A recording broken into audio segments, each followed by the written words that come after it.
Yeah, good morning, everyone. Thanks, Augustine, Juki, Chachia, Jeremy, Mitra, Richard, Vincent, for calling in today in today's section. Okay, so I think we are already in our 10th episode, right? BC, time has passed. Yep. Yeah, okay. So, yeah. So today we will talk about this coming April, the Fire Dragon Month. What does it bring? Last month was a very exciting month. I think it's a very exciting month in the Yig Mao month, in the wood rabbit month, which I also misinterpreted some of the points that I overlooked the financial system, that it comes up so fast, because I thought it should be, towards mid of the year. And now the chaotic things has already happened, because I think we have not lived that long enough to really gauge the energy itself that is under this level. So yeah, I think April is also going to be another quite exciting month all the way through. So let's go through what we have for April. The top agenda today, as usual, is introduction, and then we will have disclaimer, a brief recap of last month's energy, and then the 5 elements energy in 2023, what will you bring, and also PC's analysis on the job, political, financial, and economic forecast based on his research and the summary that we have. Okay, so the disclaimer for today is the same, that this content is just purely based on our study in global trends related to 5 elements in Chinese astrology, and also in the research for you to use as a guideline in your investment decision. I know that some of our members also do trading, so I'm used with caution, especially in a volatile situation like this, and we will not give any stock advice. Okay, so yeah, let's do a recap on. Okay, yes, thanks for Jeremy, Richard. Yeah, okay, yeah, let's do a recap in the month of April energy. Okay, so month of April, the pillar that we have is actually a pure wood pillar, and is approaching, and actually this pure wood pillar is also give a very strong fire as well. That's why we see that everything is like fire burning very fast, very very very fast. So and also the hexagram is earth on lake, means that potential danger is coming, which indeed the danger comes, but it comes in the form of a lot of financial institutions or banks seems to have problem. The market is not stable, and there are some outbreak of disease. So the March headline is also there are some outbreak bird flu, because I think due to the bank crisis that we have in US, the 3 of them so happen they all start with S, Signature, Silicon Valley, and another one is Silvergate. I forgot. Yes, Silvergate. Yes, they all start from S. So they all collapse all at the same time. Yeah, here SVB, all they collapse at the same time, and which has already overtake this one. And another thing is that I forecasted on the technology. Also I think the artificial intelligence is also rapidly developing with transformation on how we do things as well. Okay, even I myself also starts to explore into the field of artificial intelligence as well, for me to do my work. Okay, so yeah, and then in March 2023, with all the banks collapsing, we also have forecast that this year in our book, that the metal industries, which is also related to the bank, is also under attack. That means there will be a transformation of the wealth element. Okay, because the fire was a wealth element, if you remember on the chart, because the day masters or the day itself is a water, a cold water, and then the fire is very strong. Okay, so fire will attack everything, inclusive of the bank. And I suspect that these banking industries not only will face challenges, but also they will go through a very big transformation. Okay, because fire can transform metal. So we shall see that, you know, what will be coming up next. Okay, so I hope none of you are involved or buy any, you know, banking shares in US. So I think the West will be very much impacted. Maybe the East one, some of them they are more stabilized at Singapore banks and all these. So yeah, I think for the where the European banks and the US banks, their prices, their share prices, you know, have seen a huge downtrend. The banks in China has been rising, and I think Singapore banks are still relatively relatively stable compared to the rest. Just about a few years back, I can't recall when, but it was certainly a few years back. I was doing a research. Then I came across an article that says the world top 20 safest bank, and Singapore 3 banks were actually OCBC? among the top 20 safest banks. OCBC, UOB, and DBS. Yeah, okay. Yeah.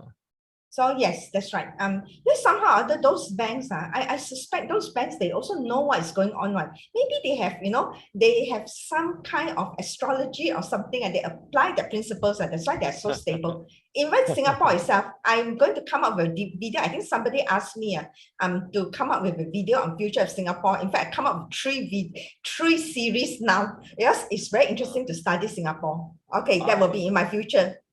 I definitely know that either OCBC or UOB has have a lot of feng shui elements in the construction of their HQ. Yes, if you look at OUB, even, you know, the way their logo also, it represents some feng shui connotations also.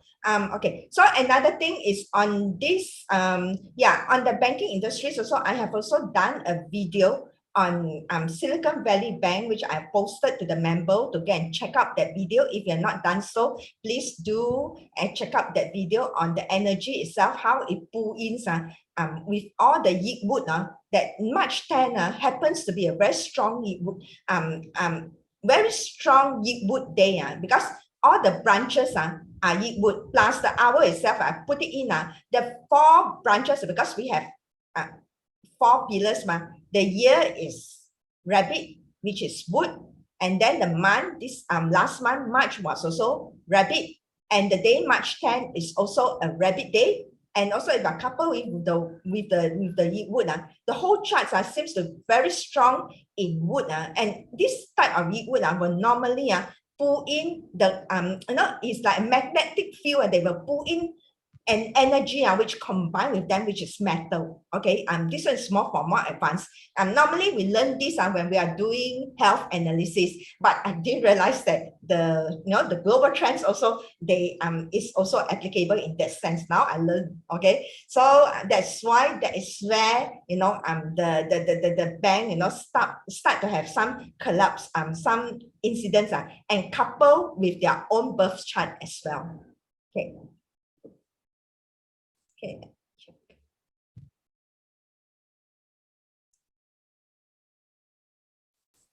Okay, so next is that we go through the month of April's energy in 2023. So it's a month of potential resets.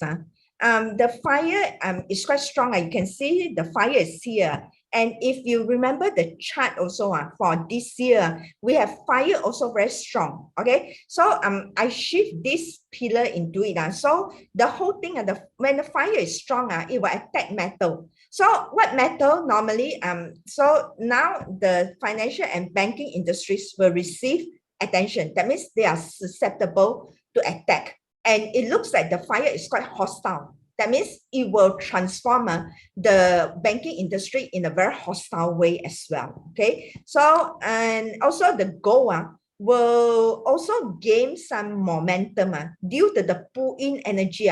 Because if in advanced Chinese metaphysics, when we look at it, it will pull in a pure sin metal energy one. Because all these pillars, they vibrate into certain frequency. All this an energy, and they will vibrate in certain frequency that somehow they will match with the frequency of another pillar. And so happen that pillar is a pure sin metal. So I would think that gold or precious metal would have some gain in momentum at this time, especially I think the day in May 3rd, we shall check what will happen. Okay, and then definitely because the Chen here is also a wood, and here is a Kui, and then the day is also Kui. So this one represents government, because earth control water, the movement of water. So there will be government trying to set in and do some regulations. And it looks like, unfortunately, I have to say this, it's going to, people will lose their wealth. It seems like in this way. And the weather turn to a hot month. Okay. And also the market, I'm expecting that, because this one also, when I put it up, PC also question me. So this is how I explain the market, why I think it's doing well, because actually with all this negative news, we will expect a collapse in the stock market. But the stock market is still, trying to hold on, it's still holding on. So that it seems that I think the time has not come yet for the market to collapse. So it seems to do well in that sense against the backdrop of so many negative news. This is what I mean.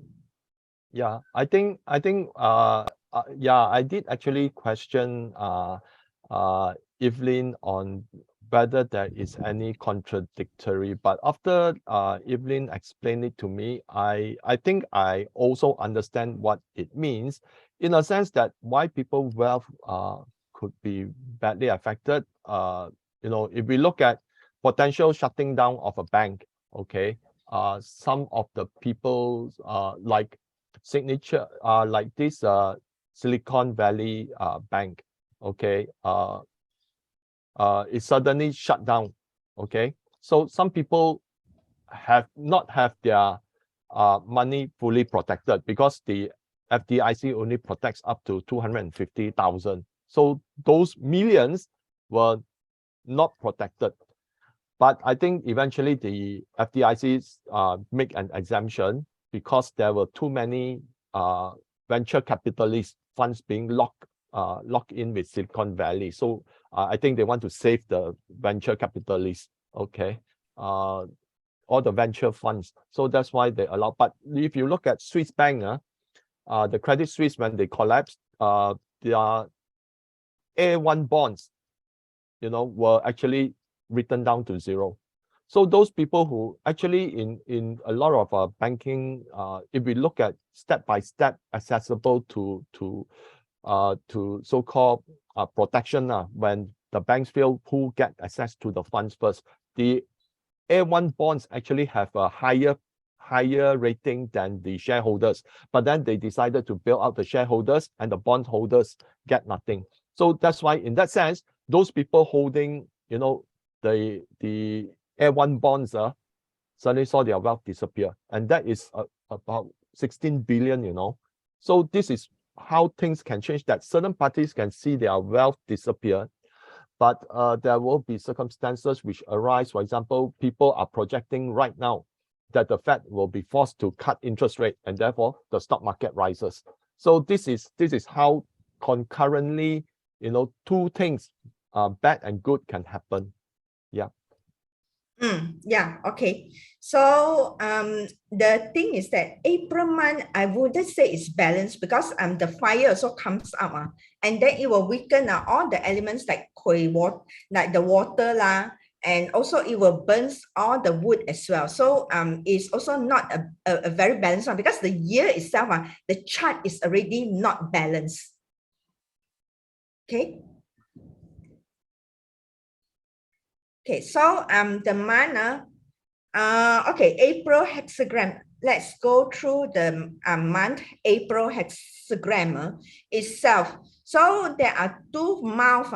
This one is a mouth. It's actually a 对卦. So in normal circumstances, in family matters, we will say that these are arguments between women, two women. Okay, two mouth talking. So you don't know what happened. Okay, so but it's also opening up the truth. It could be a lot of exposing truth in certain sense. Could be in the maybe in the financial institute what has been going on for all this while, and then it could be also some open communication between nations expansion, and and also talk between leaders. It could be talk between leaders to de-dollarize. I do not know. This could be the case. Okay. Then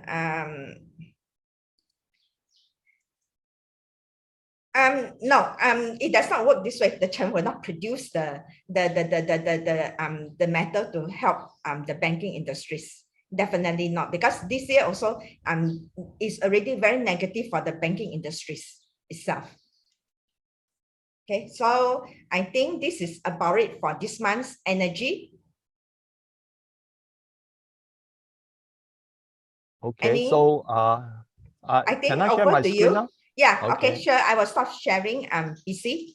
I have to do a hard stop at 12:30 because I have a lunch appointment that I need to go to. So Okay, so sorry whatever about that. question you all need to ask Evelyn, better ask before 12:30. But if we want to continue a bit longer on geopolitical trends and all those, I'll try to accommodate.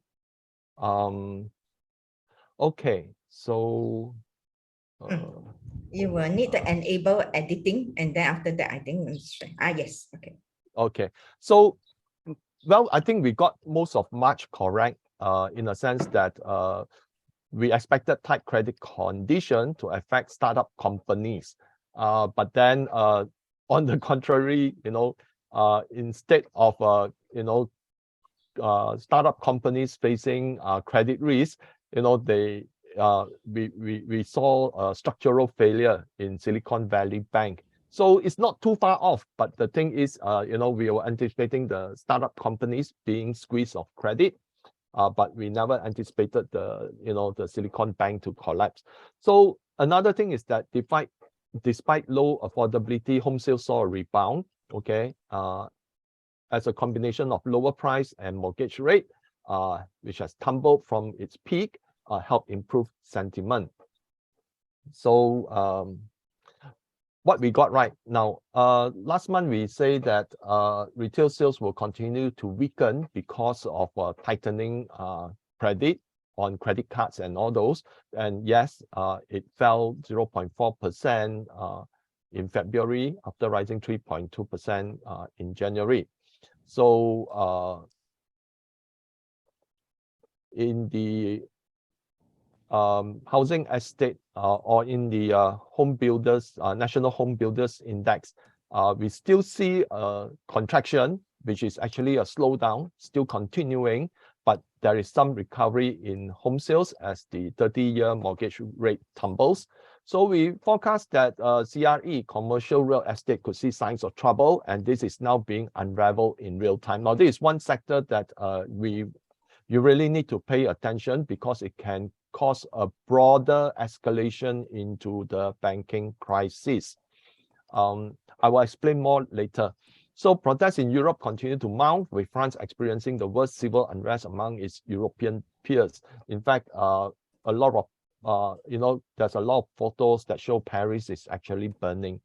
So Europe continues to see high inflation, which is in line with our forecast, because it's actually quite fundamental, because when people are in the street demonstrating, okay, there won't be much productivity. So when productivity is less, the only rationale is that the price of goods have to go up, because only with increased productivity that you can see a fall in the price of goods. Now, what we also got right is that Credit Suisse faced tremendous risk, and the risk was spread to other European banks. So already Credit Suisse has been acquired by UBS, and now Deutsche Bank is facing a surge in its CDS. So in fact, I posted a tweet by Jeff Gundlach, the bond king. Okay, he also mentioned that Societe Generale from France could, is showing similar signs based on their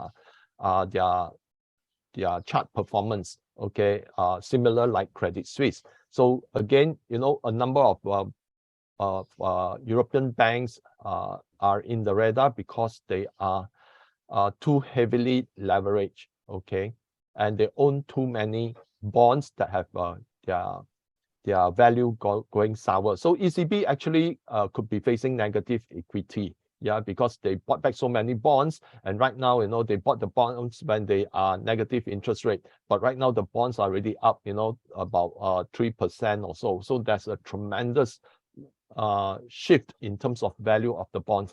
And this morning I saw the balance sheet that someone posted on Twitter. It shows that even the Federal Reserve has a 1.1 trillion loss, okay, from its ownership of bonds that it purchased. So again, we forecast that NATO will continue to ramp up, supporting the war in Ukraine, as it has gone too far deep to make a U-turn.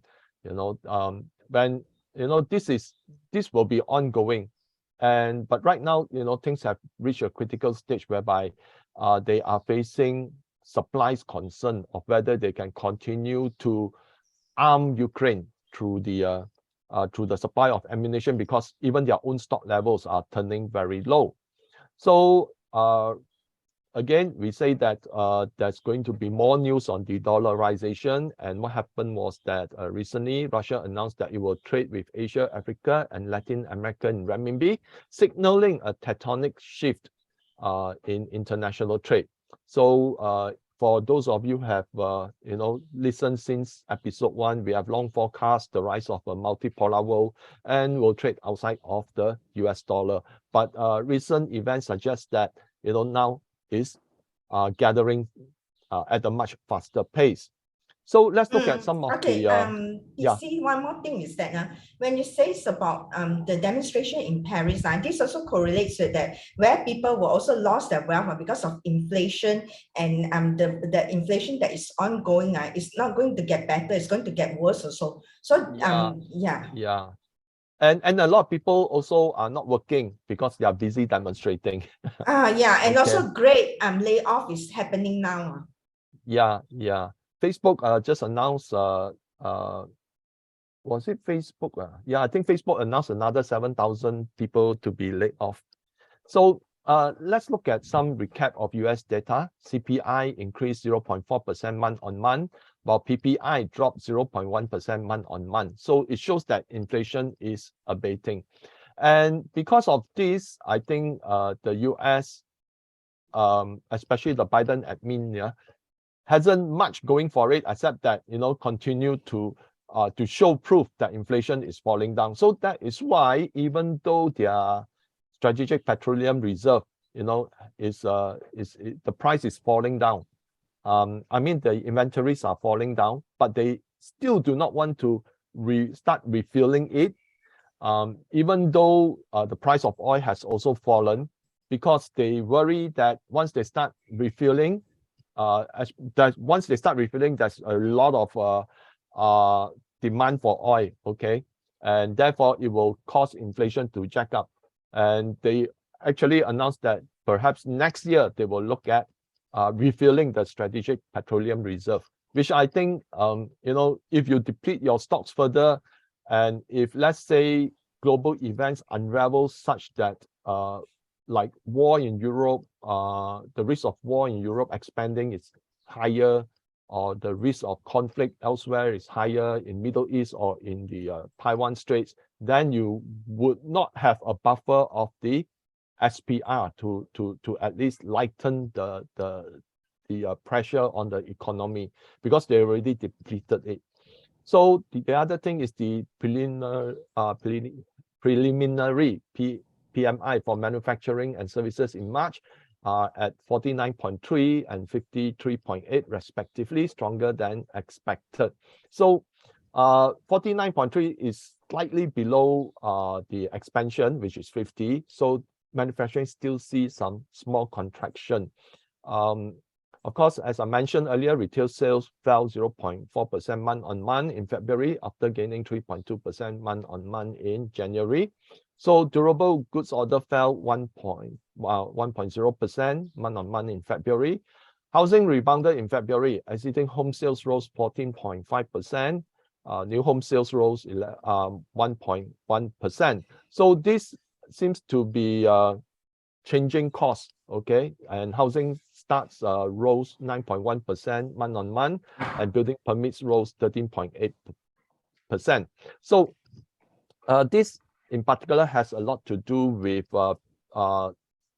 in a number of areas, there's a fall in terms of the housing price, okay, as well as a fall in mortgage price, in the mortgage rate. For example, previously mortgage rate was more than 7%, and subsequently it fell back now in the 6% plus range. So perhaps people see that, you know, combination of fall in housing price as well as lower mortgage, it will be an opportunity to enter into the real estate market and start making purchases. But nevertheless, the NAHB index came in at 44 in March, better than the 42 print in February, but still in a contraction. So let's talk a bit on the banking crisis. So more bank runs could occur because depositors are withdrawing their deposits for better yields in the money market funds or putting their money in larger banks. So the thing is that a lot of the banks are offering deposit rates of less than 0.5%, even though the Fed funds rate right now is between 4.75 to 5%. And in the money market funds, they can actually earn 4+%. And that is why there's no reason to put their money with the banks. And that is why depositors are seeing that there's a better yield elsewhere by putting their money with the money market funds. So they are pulling their deposits away. And because the fear of failure of the smaller banks, they are withdrawing their funds and putting it in the larger banks.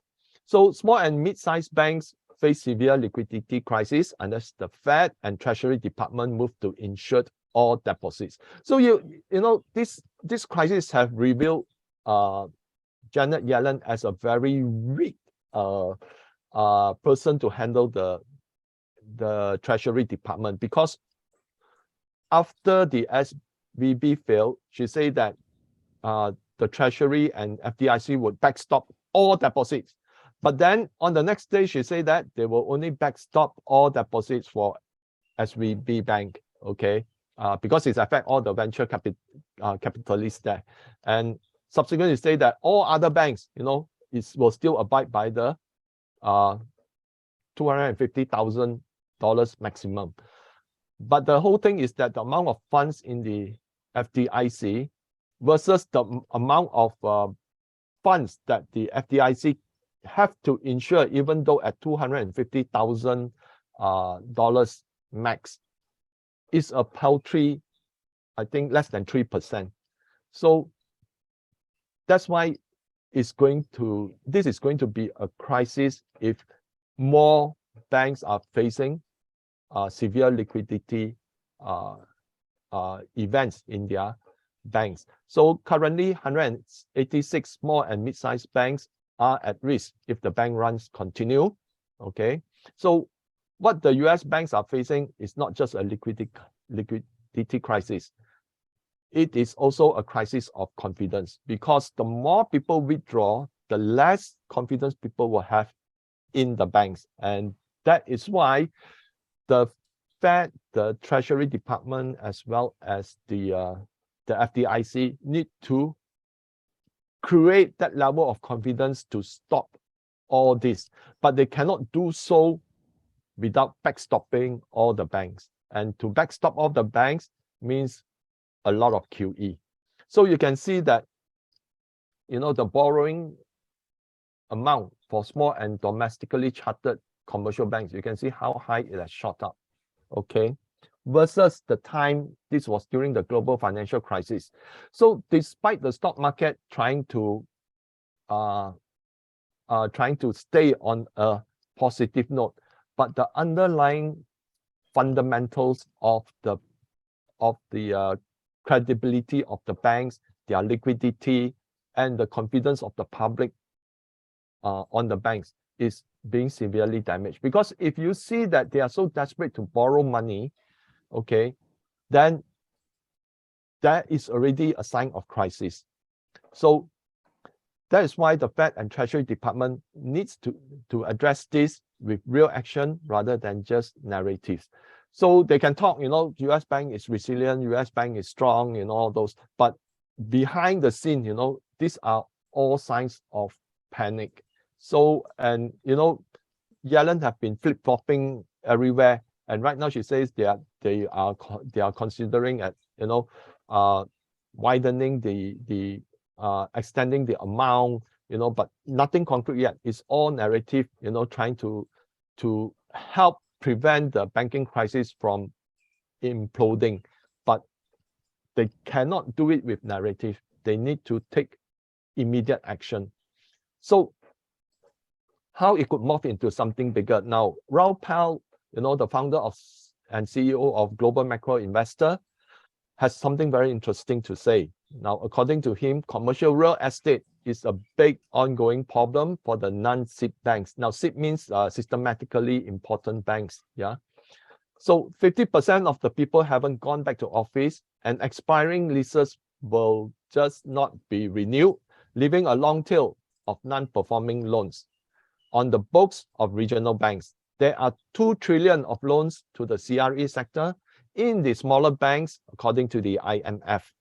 The Fed is going to have to take a lot of NPLs onto their books to keep the system solvent. And he says that, I just don't see an outcome to this banking mess without a few more trillions tacked into the Fed's balance sheet over the next 18 months and rates slashed. So he is not the only one. There are a lot of people saying that the only way you can prevent, people from moving all their funds to the money market is to cut interest rate. So if they cut interest rate, then the money, the yield from the money market fund would drop accordingly, and then people would stop withdrawing their money from the banks. So that is the only way that a lot of economists think that can solve the banking crisis to prevent further erosion of confidence. So the CRE sector will be the next shoe to fall unless the Fed and Treasury Department save the entire banking system. So the thing is that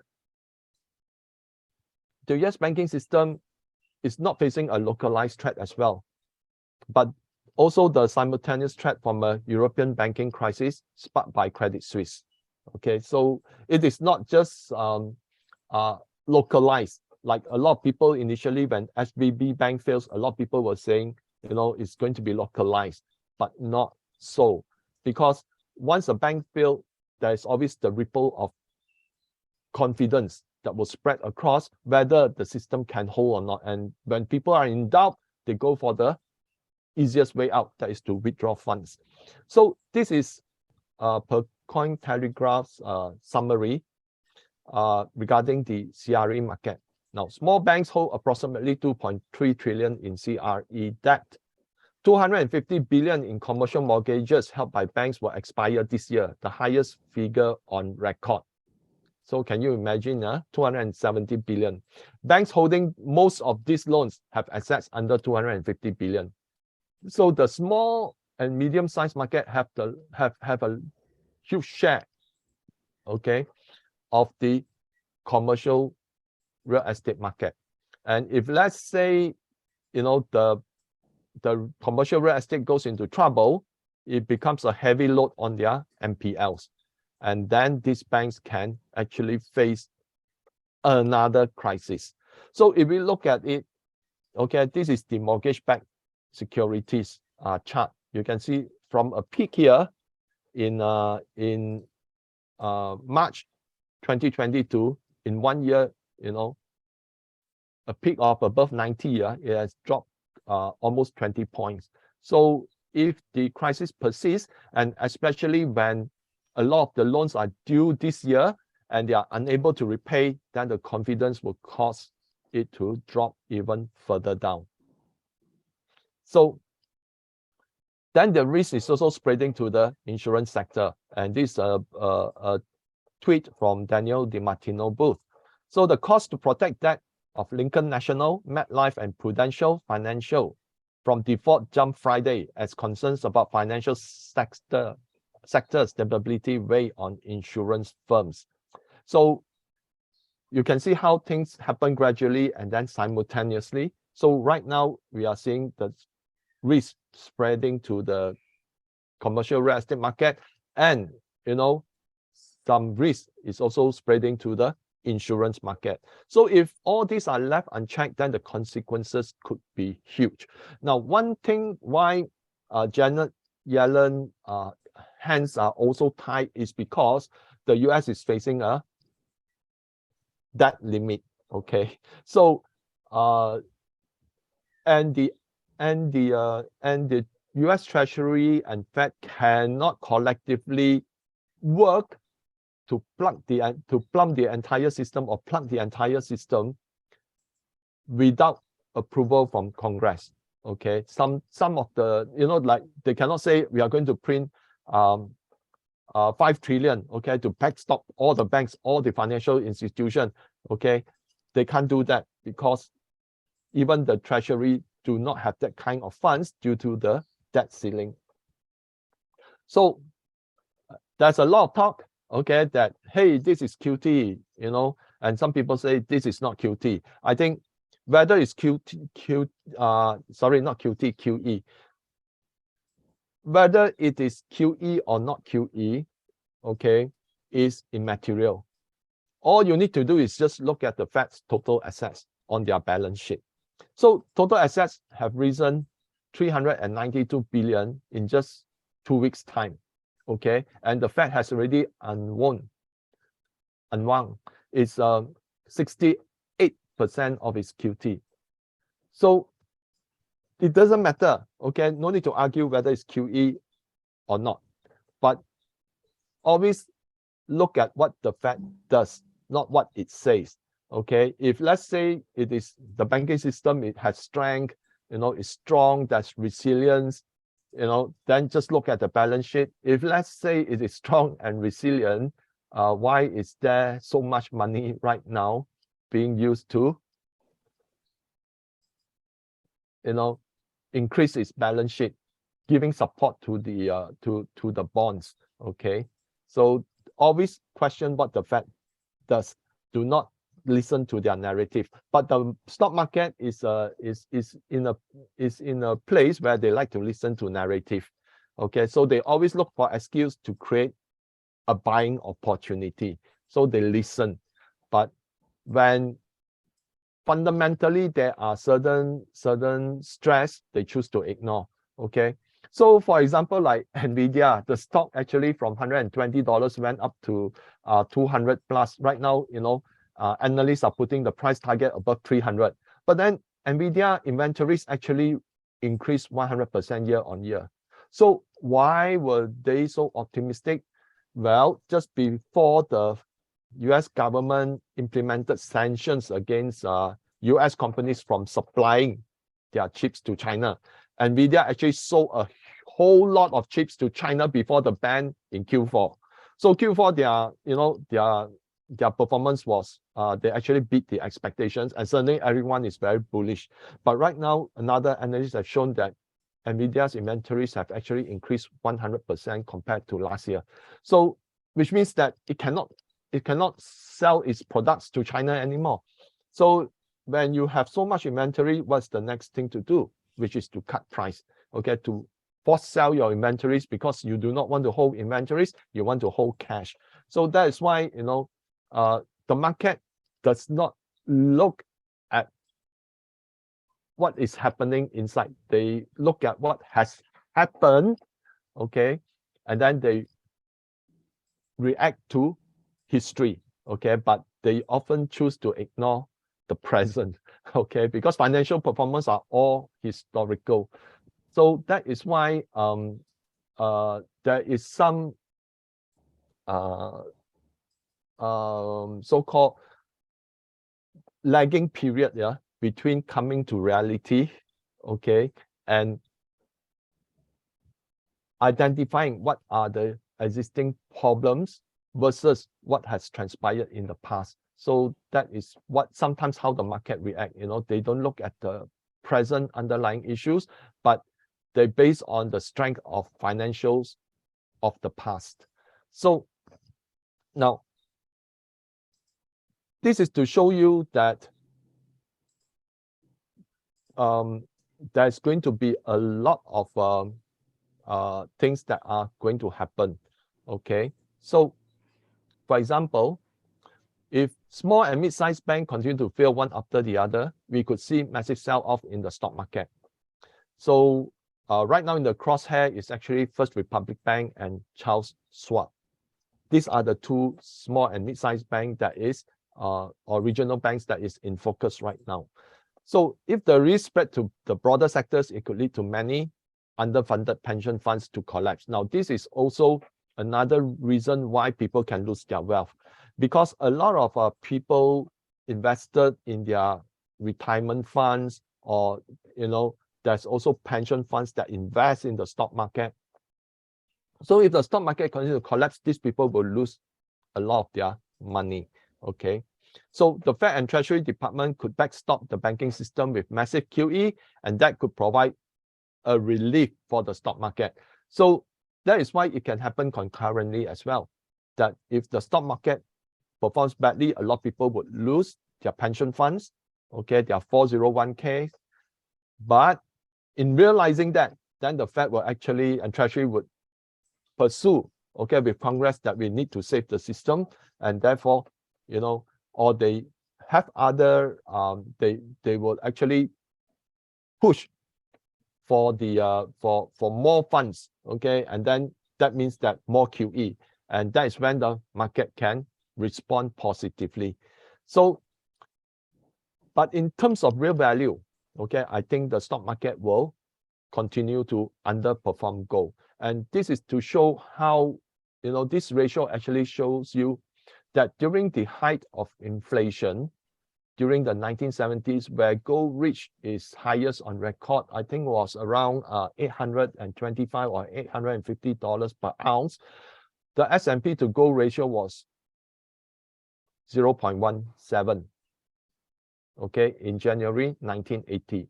So what we are seeing right now is that if the S&P falls, even if the Fed launches QE, but the inflation would be so high that people would actually rush into gold. And that is when, okay, from 2.17 here in February, the ratio can easily drop deep down. So even though the stock market can, in terms of dollars, you see it moving parabolically. But in terms of real value versus gold, you could see that it is a steep decline. Just like if you were to look at the Venezuela stock market, the Venezuela stock market is basically on an endless uptrend. Why? Because of hyperinflation. So that is why, inflation might still see the stock market going up through the Federal Reserve or Treasury Department, coming together to come up with QE, okay? But then the real value of the dollar starts to drop. So that is why gold would actually outperform. And that is why gold can, is an asset that will weather a lot of crises and thunderstorms in this in this decade itself, because there's so much risk in the market. And the only thing that central banks could ever do is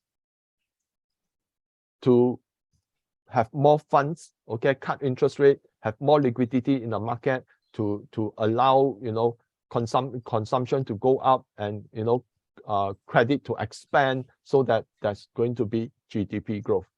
So when we are looking at the debt to GDP ratio of more than 300%, you will immediately know that with all this hiking of interest rates, squeezing credit from it, the GDP growth is going to be affected.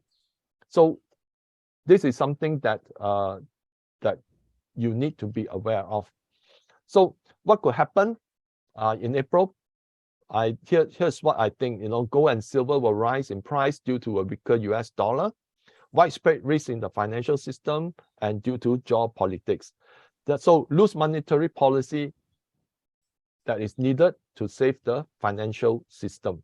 Now, physical gold and silver will continue to lift the COMEX despite bullion banks' attempt to short sell. Now, yesterday you see that in the futures market, gold actually fell by as much as $38 before recovering, and then it still dropped by about $25. So why is that? Now, this week is actually the options expiry period and also the futures expiry period. So the bullion banks would want to force those that are on the call options or those futures that are net long, okay, to be out of the money. So that's why they drop the price of gold to squeeze everyone out, okay, and then in so doing creating a panic so that everyone wants to sell. And that is why it's very difficult to bet against the bullion banks when they are the people that can decide where the direction of the market work. But if, let's say, if you own physical gold, okay, then you are actually away from the influence, because on a longer time span, physical gold has also has performed much better than the Dow and also the S&P. Like over the last 20 plus years, since year 2000, okay, if you look at the chart that recently I posted on the members area, okay, the performance of gold and silver has actually been above the Dow and S&P since the year 2000. So, but why physical gold is important is that it can, it is not subject to manipulation, okay, by the bullion banks. So, and as at 26th of March, total gold at the COMEX warehouse, was down 45%, versus down 43.9% a month ago, a decrease of warehouse stock by 1.1%. Now, this is measured against the start of the silver squeeze, which was in February of 2021, if I'm not wrong, okay? So as of 26th of March, total silver at the COMEX warehouse was down 29.1% versus 27.5% a month ago, a decrease of warehouse stock by 1.6%. You can see that it is increasing, because previously it was around the 0 point something percentage point. Right now it's more than 1%. So that means that more physical precious metals are being moved out of the bullion banks' vaults.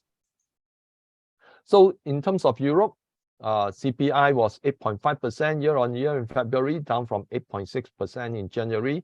UK CPI was 10.4% year-on-year, down from 10.1% in January. So many of the citizens are still engaging in protests and demonstration across the European continent. Inflation will likely remain elevated for a longer period. Now, just yesterday, the German have their own mass demonstration. I think it involved the transportation sector. A lot of people are walking off from their job. So in France, it is literally burning. So Credit Suisse failure has spread to the risk to other European banks. ECB right now is non-committal on the next course of action. Okay, so Christine Lagarde say, we have not remove the possibility, of hiking interest rate. Neither are we committed, to continue hiking interest rate. So, they come with a lot of wishy-washy statement that is, at the end of the day, it's just we decided not to do anything, or as someone put it, we have no idea what to do next. Okay, So Deutsche Bank, UBS, Societe Generale are vulnerable, could likely see a deepening crisis among the G-SIBs. Now, G-SIBs means globally systematically important banks. Now, why UBS could be in trouble is that because of the takeover of Credit Suisse, right now there's a lot of class action suits that are lining up, okay, by those people who have seen their A1 bonds being returned to zero. So definitely there's a lot of action that's going to be taken, and even I think someone from the Biden admin says that they are also looking into the issue. Okay, so coming to China, so CPI rose 1% year on year in February, up from 2.1. Sorry, it's down, not up.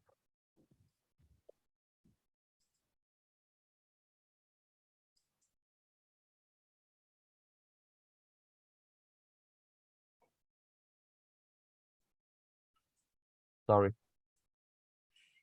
Just let me get back to sharing screen.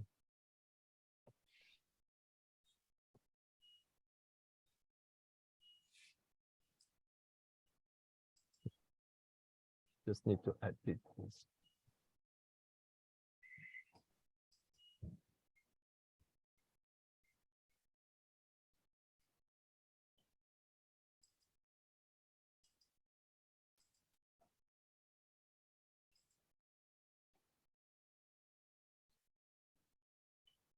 So China inflation looks to be in control.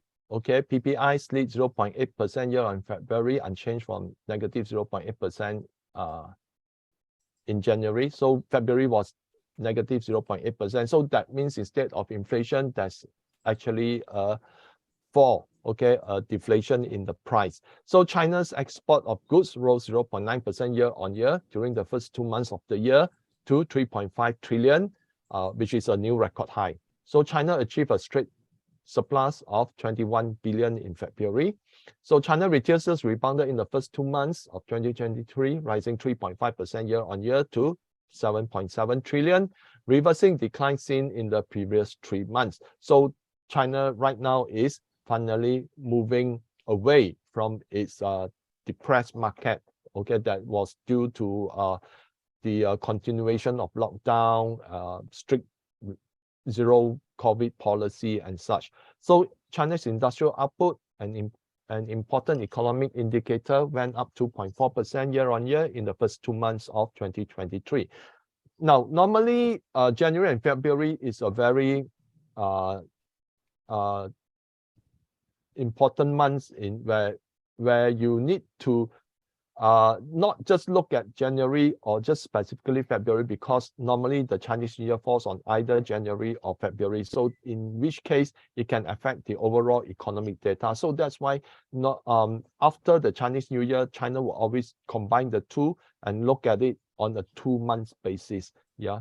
So FDI into China mainland expanded 6.1% year on year to 268 billion renminbi in the first 2 months of 2023. China employment level remains stable, with average survey urban unemployment rate standing at 5.6% in the first 2 months of 2023. So 5.6% is still on the high side. Okay, I think previously was around 5% or less. So all these activities that the all the COVID restriction and such actually have hampered the employment side. So what are some important notes that are to what is happening in China? Now, signs of stabilization in China's real estate market. So in February, 55 out of 70 large and medium-sized cities saw month-on-month increases in new home prices, up from 36 in January, according to the National Bureau of Statistics. Meanwhile, 40 cities witnessed higher resale home prices, up from 13 in the previous month. So we are seeing stabilization in prices. Okay, and for those who say that the failure of Evergrande is going to be a lemon moment in China, and that China is going to see a major credit crisis, the economy will collapse and all those, okay. So right now it's back to stabilization. So fixed asset investment is up 5.5% year on year to 3.577 trillion in January and February combined, 0.4 percentage point higher than the full year growth rate of 2022. So you can see that what happened, in January and February is already higher than the whole growth rate, okay, of 2022. So one of the key things that someone shared on Twitter is that the China actually prevented auctioning land, okay, to have people build and build and build, okay, without the buyers. So they actually pull back all the land auction, and that is why lesser new apartments are being new development projects are being announced, and therefore people have to buy existing projects or those that have still ongoing, rather than just creating more and more inventories. Yeah. So China's electricity consumption, a key barometer of economic activity, registered a robust increase in February. Total power used in China jumped 11% to 695 billion kilowatt hour. So this goes to show that economic activities are picking up pace. So a bit on the 2 session. Yeah, in March, China has its 2 sessions. So let's look at some area where they will prioritize growth. So priority, will be given to unleashing domestic demand, okay, and that will focus on recovery and expansion of consumption. Foster development that focus on domestic economy. Efforts will include upgrading consumption quality, optimizing the investment structure, and promoting the coordinated development of urban and rural areas to release demand potential. So you can see that there's a lot of focus on urban and rural. Okay, now urban and rural suggests that in order to create, in order to avoid, inflation from running high in major cities, China would rather look at development in the rural areas to actually help prevent migration into the major cities, because that would itself create more demand on the major cities to sustain, that amount of population growth. So that's why if they have, development of rural areas as well, then that will actually help some people from the city to return back to the rural area to drive the economy in the rural areas, okay? And they themselves benefit from it. So that would actually lessen the pressure on the major cities, okay, to have continued migration from rural areas, and only put pressure on the city's social programs, as well as needing to create huge amount of jobs and so forth. So at least in the rural areas, people from the city will move back, okay, with their money to start new businesses, enterprises, and that will actually help reduce inflation, but create growth opportunity for the rural areas as well. So building modern industry, modernization of China's industrial system with a focus on the manufacturing sector to achieve breakthroughs in core technologies in key fields. So definitely technology is the main driving force. Okay, pursuing high quality development means that China should rely more on development of private enterprises, industrial upgrading and transformation, digital economy, and high technologies, moving toward greater self-reliance in science and technology. So you can see that there's some change here. I think that previously China actually spent a lot in technology, especially pursuing the being self-sustainable in the chips industry. But a lot of the money actually went into overspending, going to a lot of trips overseas, but nothing actually came back. So that was why there was a change in China's technology agency. Okay, I think they replaced the person there who was, I think, has been charged with corruption, and then the a person that was involved in launching China's technology through IPOs and such was also removed, and I think was arrested because of the of corruption as well. So there was a report that came about some months ago stating that China spent so many billions into it, but a lot of it went into overseas trip, into lavish hotel stays, but nothing actually came back. So that was why I think there was some recalibration in the way that the ministry operates, and certain people have been removed. So the other thing is high standard opening up, intensify efforts to attract and utilize foreign investment, working to expand market access and ensure national treatment of foreign funded companies. Foreign investment will play a vital role in high quality development. So that means this is actually opening up in the financial sector. So PBOC's action. Now, how the central bank react will also give indication of the how China economy should behave due to the availability of credit. So PBOC announced that it will cut the reserve requirement ratio for financial institution by 25 basis point or 0.25 percentage point from March 27 to keep liquidity reasonably and to better serve the real economy. So this action is expected to inject about 500 billion or US 72 billion worth of liquidity into the market. And that is on top of the 3.9 trillion deficit spending announced during the 2 sessions. Now, this could spur economic activities, especially from Q2 onwards.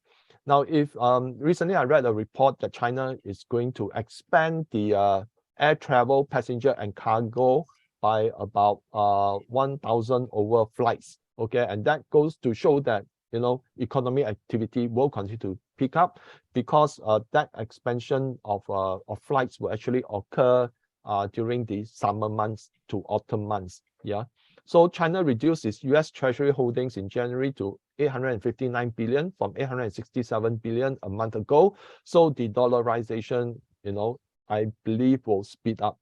Okay, PBOC reported a further gold purchase of 25 tons of gold, taking its total gold reserve to 2,050 tons by the end of February. I think this morning I actually posted a Twitter feed that says that China actually tripled their gold purchases in February, okay, through Hong Kong. Okay, and very interestingly, if you are unaware, whatever goes into Hong Kong eventually goes into China. Okay, so that's why while the PBOC says that we have 2,050 tons of gold, I can rest assure you a lot of it will go into other sectors as well that is not inside the PBOC reserve. So gold will continue to be an important anchor to China's financial system. Now, this is just to show that China's holding in treasury from a peak of about more than 1.3 trillion now has dropped to less than 860 trillion or 859 billion. Okay, now if we look back, that is almost a third of it that have been withdrawn. Okay, they have actually sold off their US Treasury. But meanwhile, if we look at it, China's Shanghai Gold Exchange, okay, has seen tremendous amount of withdrawal. So much so that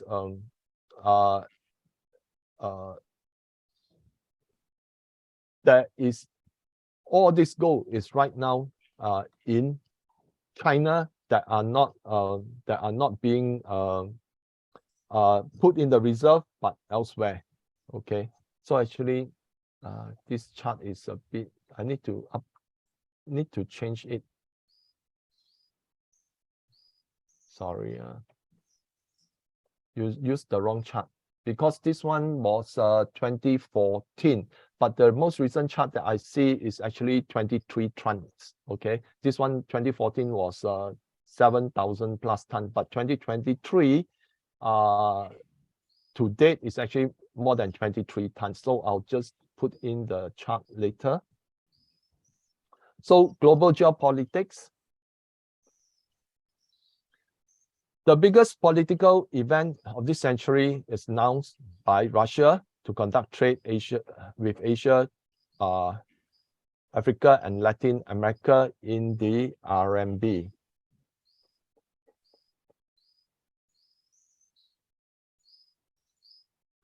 Now, this came on top of recent concluded Russia-Africa Summit, which saw the attendance by 40 countries and their leaders. We could potentially see more African nations settling trade outside of the US dollar. And I think the first one to announce it was Kenya yesterday, stating that they will trade oil with Saudi Arabia in Kenyan shillings instead of US dollar. And fresh from his visit to Moscow, she has invited leaders of Central Asia to China for a summit. And no doubt the dollarization is top of the agenda. Meanwhile, Brazil and China have established a RMB clearinghouse to enable trade between two countries to be conducted in RMB. China is Brazil's largest trade partner, and Brazil's agriculture minister is already in Beijing, along with more than 100 Brazilian corporate executives. Okay, and they'll be looking at a combination of China buying Brazil's resources, and in exchange, Brazil will buy Chinese goods and welcome Chinese investment into developing Brazil's infrastructure. So this makes all sense why it should be conducted in renminbi, okay? Because whatever Brazil sells to China, it gets paid in renminbi, and that renminbi can be used to set off against China investment in Brazil's infrastructure.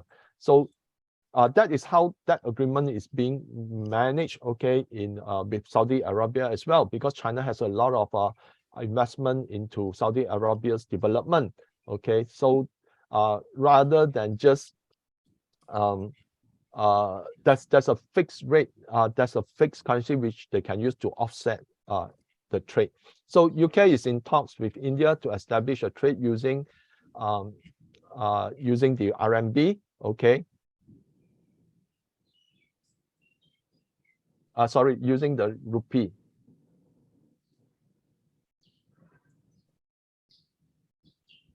The Indian rupee. Okay, Saudi Arabia is in discussion with India to set up an investment bridge to accelerate projects. So sorry for the typo, yeah.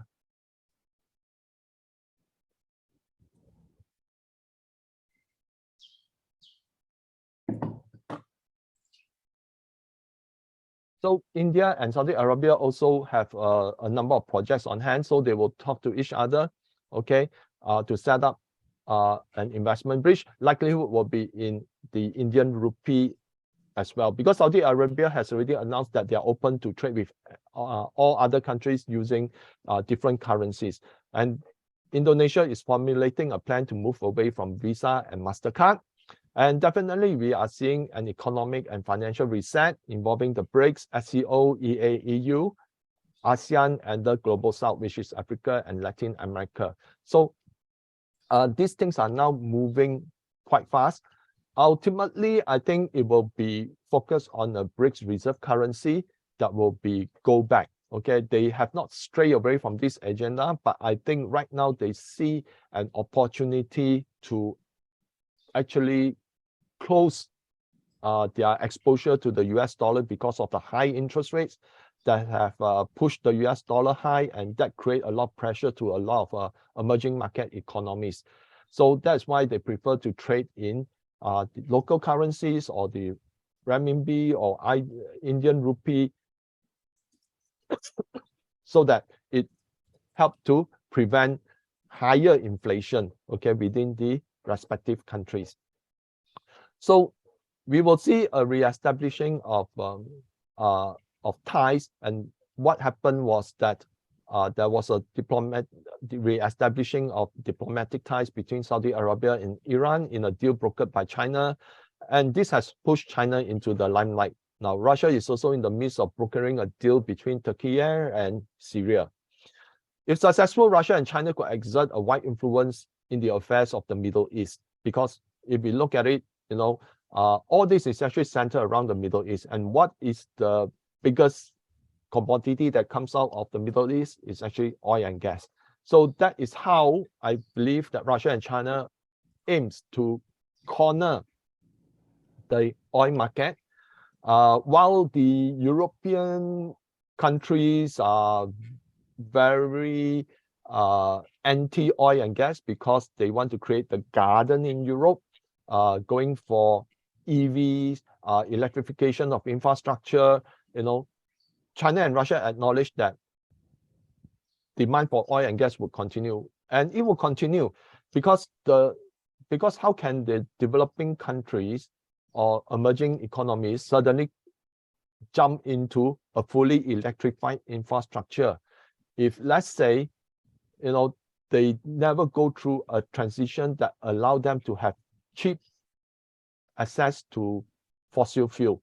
Okay, because fossil fuel is still the cheaper, is still the cheapest commodity to allow countries to actually generate power and such. So that is why, if let's say they are able to corner the oil and gas market, while the US and EU are looking at new energy which are more expensive, then what happens then when the world comes to an energy cliff? I think I've shared a chart by Steve San Angelo, I think it was two months ago or last month, that shows that the amount of dollars that is inflation adjusted in the production of oil has seen a dwindling in the amount of barrels of oil being produced, okay, using the same amount of inflated adjusted dollars. From more than a century ago, let's say it was 100 barrels of oil, right now is to $11 barrels of oil. So this energy cliff would actually cause massive inflation. And if, let's say, those countries that can gel together and have a say in the oil and gas commodity, then they would actually exert a huge influence on the world. So because of China's rise to the limelight, okay, we have leaders from the EU, Ursula von der Leyen, France, Macron, and Spain, Sanchez. They are all eager to visit China, perhaps fearful of China's friendship without limits with Russia. And the other reason could be their collective concerns of Russia gradual diplomatic disengagement with the EU due to the EU's anti-China stance. So China is reported to be giving US the cold shoulder after the US continues to breach China red lines on the Taiwan issue, the imposition of multiple sanctions targeting Chinese companies, and anti-China rhetoric by the US Congress. So for those of you who have watched the TikTok thing, you know that it is actually xenophobic, okay, those people there, where no matter how the CEO try to explain, they are accusing him that you are a lackey of the Communist Party of China. So I think it's that kind of rhetoric doesn't help to mend ties. Yeah. So relations with the US will likely deteriorate further, and the EU leaders could return empty-handed if they insist on imposing its will on China.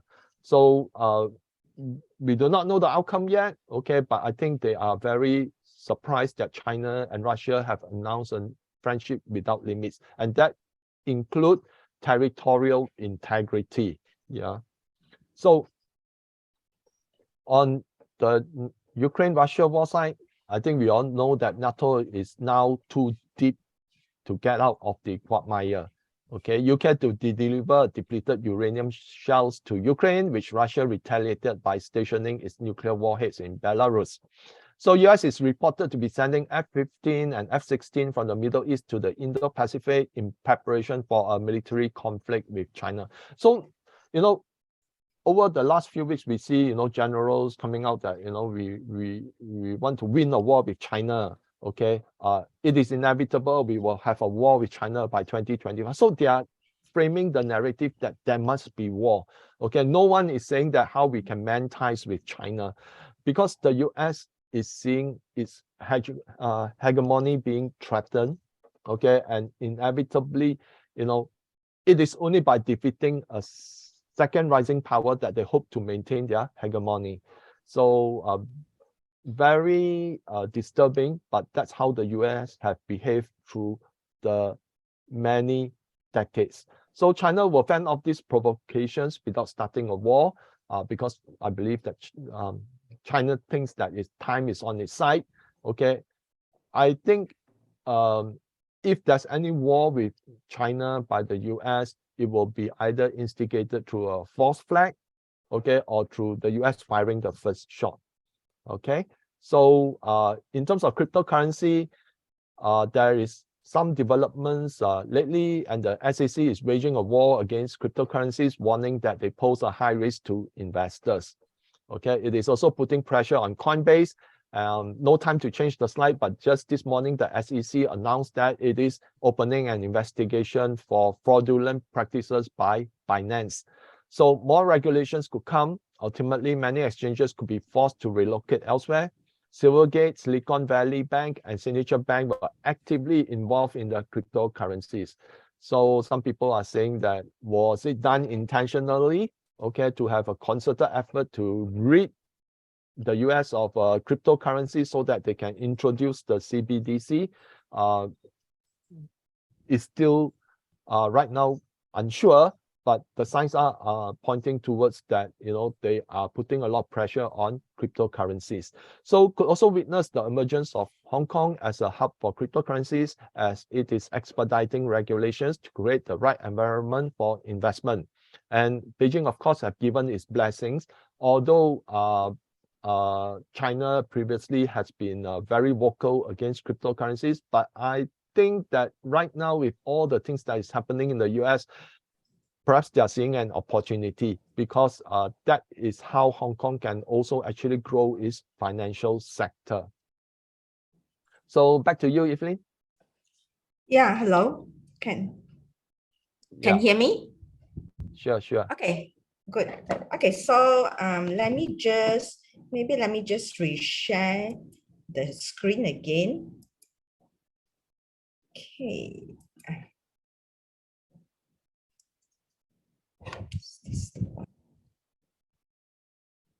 Can you see my screen now?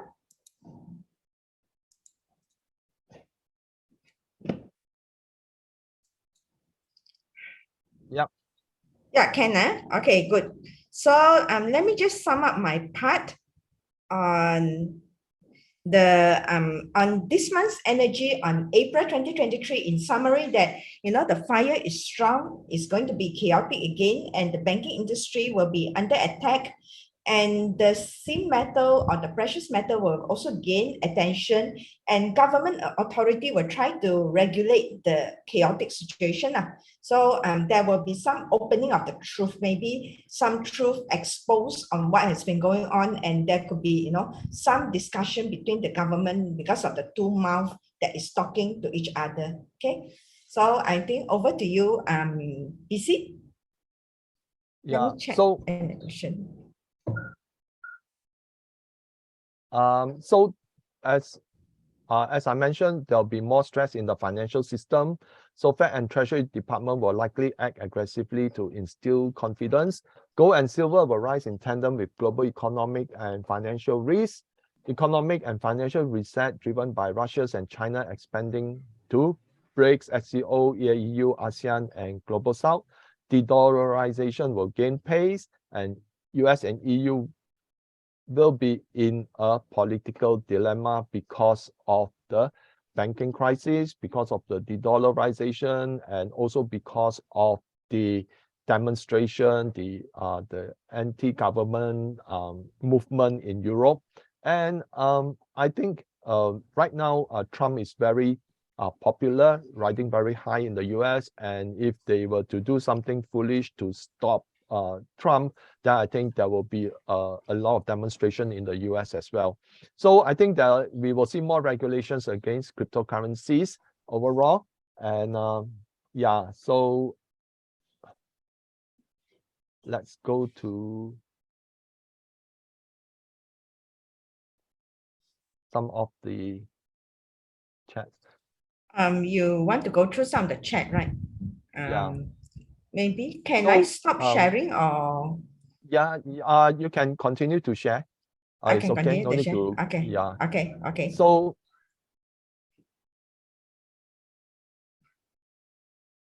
Let me check. I think there's not that many questions. Some already earlier on that we have yeah. this one. Yeah, we have. I have already answered some of them. Yeah, Jeremy, China Tech is doing the layoff as well. I think this is a chain effect from the technology company.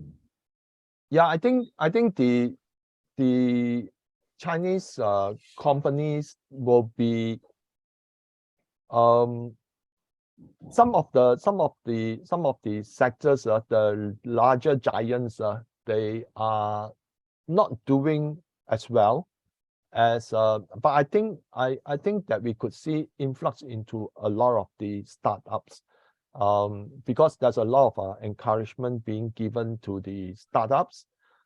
But in terms of the larger tech companies, I think even SMIC, China's big semiconductor company, also have seen its profit fell, its profit fall.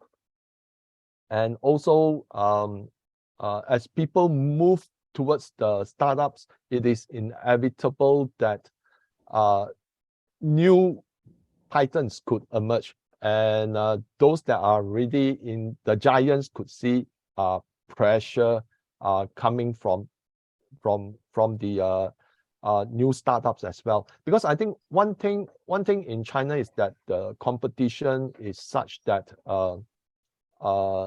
definitely you will not see those kind of big companies swallowing up all the smaller companies. Like, you know, in the US, there is a lot of companies startup that they just want to reach a certain status, and then they are all too eager to sell. Okay, because then the people who started the startup, they just make their hundreds of millions and then they are happy. But I think that there's a revolution in China right now in terms of a lot of people wanting to go into startups, not specifically just to make money, but I think, you know, is pushing forward their thoughts and their work into the technology to push the company into the limelight, which I think is more than what they want. It's likely where they want to be, because China is encouraging, you know, it's building up a lot of infrastructure to allow funding for the startups, and also allowing them to go for IPO as well. So I think in that case, you know, given the choice of being swallowed up, but you know, if they believe they have that technology and they go and get listed to have the investor support to grow the company bigger, then that will be, you know, create a wider competition, and only through competition will there be more improvement.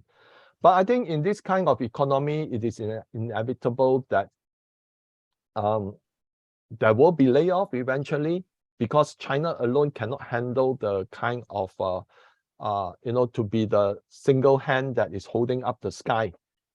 There's no reason for it to do so either, because previously when everyone was working together for a common purpose of sharing wealth and prosperity, but right now, you know, people want to see China down and out. You know, there's no incentive for China to bail out the rest of the global economy, except to do on its own pace. So I think they will do a lot. They have a lot of built-in infrastructure. I think the other thing that China is looking at to reduce the pressure from the commercial real estate market is to come up with infrastructure to encourage the development of REITs. So if China comes up with this kind of development, okay, there'll be more commercial real estate in China that will get listed as REITs, so that they can actually delever, okay, from the amount of the amount of debt, so that they can have a healthy balance sheet. Because, you know, converting a commercial real estate into a REIT will allow the funding to come in, allow them to pair off their the debt, and then, you know, have another investment opportunity for the people. So China is promoting a lot of that. And I think that's why the real estate market in China, where the commercial sector is concerned, gradually the pressure would wear off. And right now they are already doing the right thing to actually reduce the speculation of property by individuals, in that they are controlling the land, the auction of land. So, but overall, I think that China economy will still grow around 5%, although the IMF and Goldman Sachs, IMF say that China economy will grow by 5.3. Goldman Sachs is very optimistic. It say that it will grow by 6%, but I think it will still be about around the 5%. Okay, so any other question? I think our member Amitra has one question relating to technology stock. Let me check her question. Is it the performance of technology stock in April? Well, our technology related stock will be volatile in April. So, Evelyn, you have anything on your side on this? Okay, actually, all the while technology stock will be gain attention because right now we have fire very strong. So I do not think only in April itself. I think the whole year round there will be ups and downs in this one. But to exactly predict whether what is the performance will be up will be down, that will be a bit challenging in a way. Okay, I think that if we were to relate, that a lot of the technology stocks have to rely on economic expansion.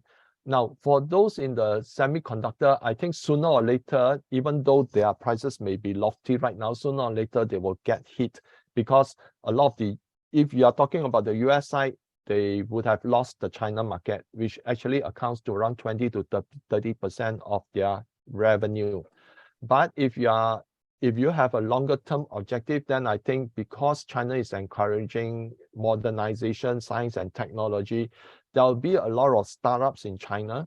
Okay, and a lot of the bigger companies, they are funding the startups. And if let's say, big companies that are funding the startups are often those in the software side.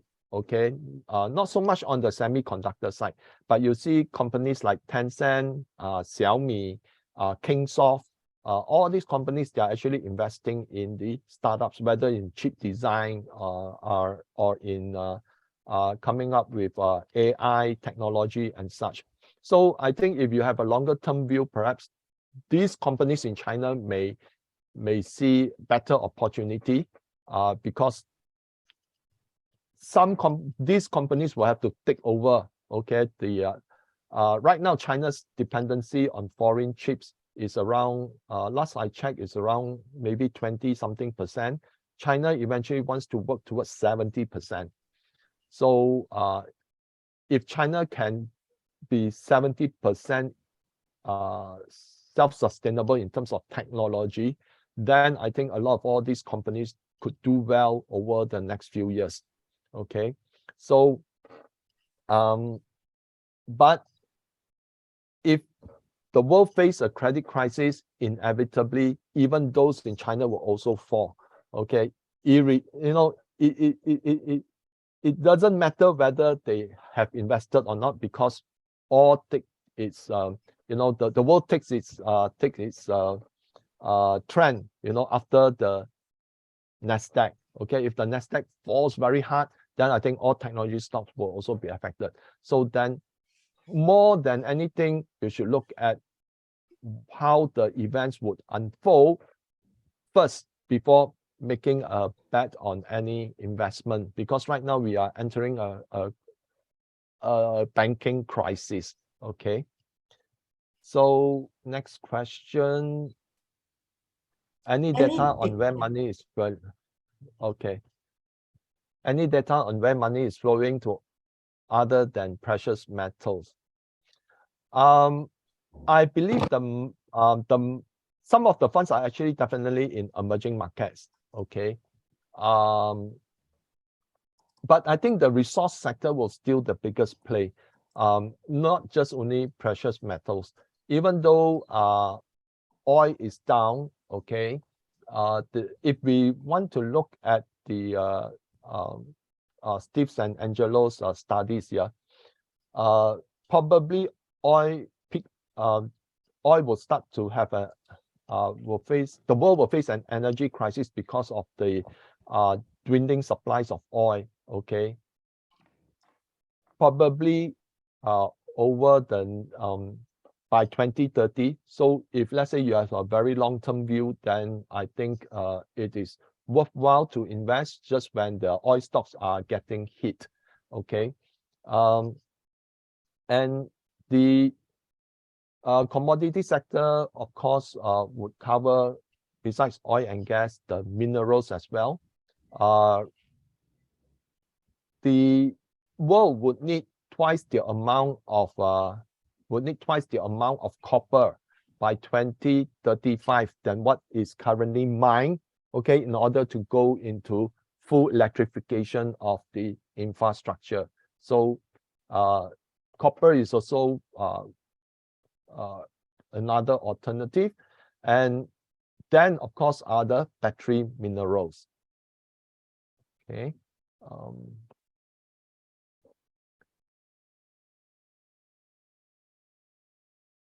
So other sectors, I'm not so fond of other sectors right now, except that the commodity sector look more to be the ideal place to go over the next few years, simply because there's going to be a lot of shortages by 2025. In fact, recently I posted an article where it was mentioned that copper will reach a new record high within the coming 12 months. So that is because of dwindling copper supply, and I believe I've also put in a chart there for everyone in the Telegram channel.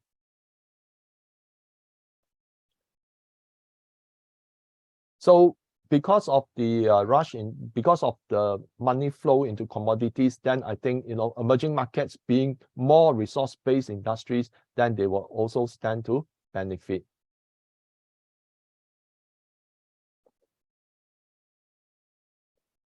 So any other question?